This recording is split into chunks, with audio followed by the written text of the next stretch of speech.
Genesis chapter 2, verse 16. And the Lord God commanded the man, saying, Of every tree of the garden thou mayest freely eat, but of the tree of knowledge of good and evil thou shalt not eat of it. For in the day that thou eat, there thou shalt surely die.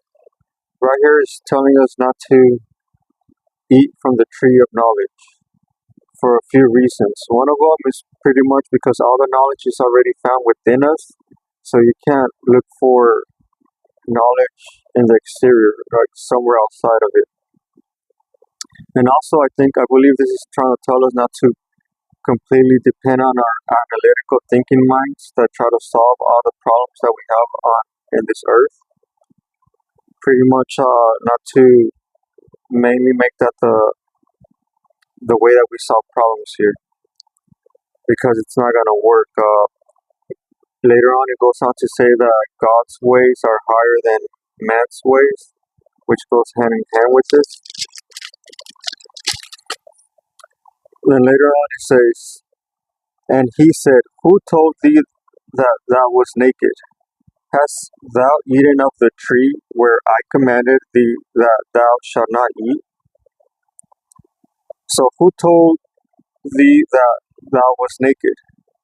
So, just because you already ate from the tree of knowledge, you're already aware of all the good and the bad, and you're already aware of things. So, who told you that you're poor? Who told you that you're dumb? Just because you believe that, or someone told you that, or you see it, and now you're paying attention to it, so now you're making it become real in your life because you're paying attention to it because you ate from the tree of knowledge.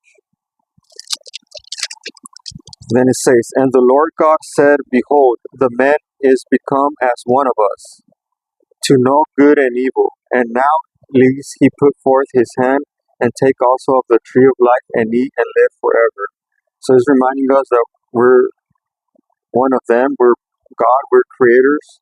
We're aware of the good and the bad. So whatever we put our attention to, whether it's good or bad, that we're created in this world. We were created in His likeness and His image, so we have the same faculties as Him to create through our imagination.